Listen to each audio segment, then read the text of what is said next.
일정 조건을 갖추면 이 신경계가 바뀌기 때문에 어쩔 수 없이 다른 감정을 느끼게 되고 다른 행동을 하게 되고 다른 생각을 하게 된다는 거죠.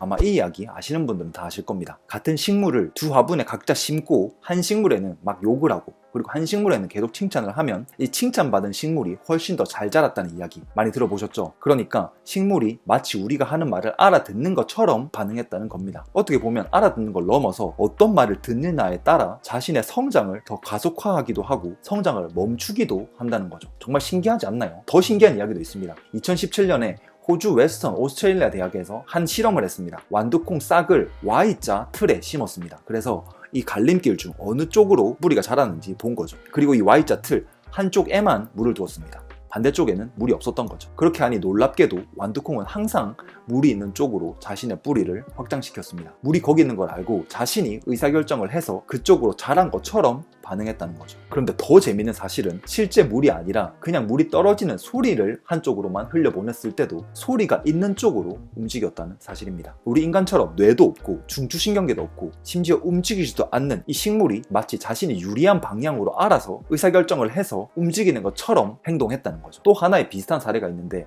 도티덩굴이라고 하는 기생식물이 있습니다. 이 식물은 스스로 영양분을 만들지 못하기 때문에 다른 식물에 자신의 줄기와 뿌리를 감아서 그 식물의 영양분을 흡수해서 살아가는 존재입니다. 그 도티덩굴을 두 식물 사이에 심는 겁니다. 두 식물은 겉으로는 크게 영양 상태의 차이를 발견하기 힘들 정도로 비슷해 보였지만 도티덩굴은 알아서 영양분을 더 잘 흡수하고 있는 식물 쪽으로 자신을 확장했습니다. 이게 단순한 우연이 아니라 실제로 도티덩굴은 입을 통과하는 기파를 감지할 수 있고 그를 통해 더 영양분을 잘 흡수하는 식물을 판단할 수 있었다는 겁니다. 마치 의식이 있는 존재처럼 행동한다는 거죠. 심지어 이쪽이 더 크다고 판단해서 이쪽으로 가다가 영양 상태가 바뀌게 됐을 때 양쪽이 다시 영양분을 더 잘 받고 있는 쪽으로 자신의 방향을 바꾸기까지도 했습니다. 그러니까 실제로 정말 의식이 있는 것처럼 행동을 한다는 거죠. 우리는 의식을 인간만이 가지는 능력이라고 배워왔습니다. 의식은 우리의 복잡한 두뇌에서 나오는 거고 인간만이 생각할 수 있고 자각할 수 있는 존재라고 배워왔다는 거죠. 하지만 최근 들어 여러 과학자들 그리고 철학자들까지도 완전히 반대의 방향의 질문을 던지고 있습니다. 의식은 뇌가 있는 인간만 가능한 게 아니라 이 우주 자체에 깔린 기본적인 성질일 수도 있지 않을까라는 질문을 던지기 시작했다는 거죠. 세계적인 신경과학자 줄리오 토노니는 충분히 복잡하고 연결된 정보 구조가 있다면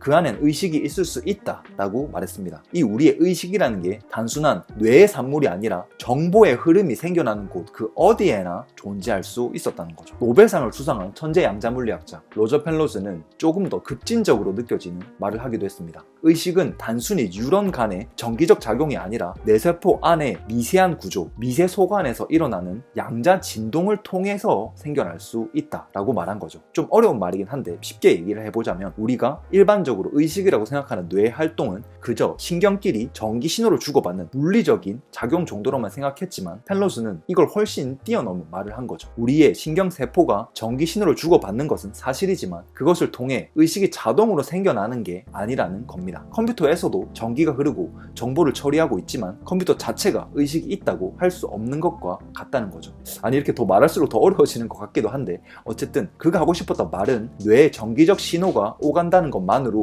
의식이 생겨나는 게 아니라는 말을 한 겁니다. 그러니까 의식은 뇌의 산물이 아니라 마치 우주에 본래부터 흐르고 있는 파동과 같다는 거죠. 완두콩이 물의 소리를 듣고 방향을 바꿨던 것처럼 우주 전체에 기본값으로 깔려있는 존재의 속성이 바로 의식이라는 겁니다. 마치 바다 위에 떠있는 파도 하나하나가 자기 생각으로 출렁이는 게 아니고 전체 바다의 흐름에 따라 출렁이는 것과 같다는 거죠. 즉 우리는 그냥 바닷속에 깨어있는 하나의 물결처럼 이 의식이라는 장 안에 있는 일부라는 겁니다. 그리고 그 장 안에서 우리는 이 뇌와 우리의 중추신경계를 통해서 라디오처럼 자기만의 주파수를 잡고 그 주파수에 맞는 방식으로 의식을 수신하게 되는 거죠. 하지만 가장 큰 문제는 우리의 뇌는 항상 같은 주파수만 잡는다는 겁니다. 우리는 뭔가를 느끼고 생각하고 결정할 때 항상 똑같은 방식으로 신경을 발화시키게 되고 똑같은 감정회로 똑같은 해석 필터를 통해 세상을 보게 바꾸게 됩니다. 이게 신경과학에서 자주 말하는 fire together, wire together죠. 계속 같은 방식으로 발화되는 신경은 연결되고 또 반복할수록 더 강화된다는 겁니다. 우리 뇌는 새로운 현실을 느끼는 것보다 과거의 데이터를 바탕으로 반복된 감정을 재생산해내려는 경향이 있습니다. 그래서 우리는 늘 똑같은 차원, 똑같은 자아 상태에 머물게 되는 거죠. 라디오 주파수를 엉뚱한 데 맞춰놓고 왜 계속 그 방송이 안 나오냐며 화를 내고 있는 상황이 돼버리는 거죠. 명상은 이런 고정된 신경회로를 느슨하게 하고 신경계의 깊은 균형 상태로 다시 돌아가는 회복 방법입니다. 원래대로 계속 발화되며 같은 생각을 반복하는 것을 멈추는 방법으로 의식이 마음대로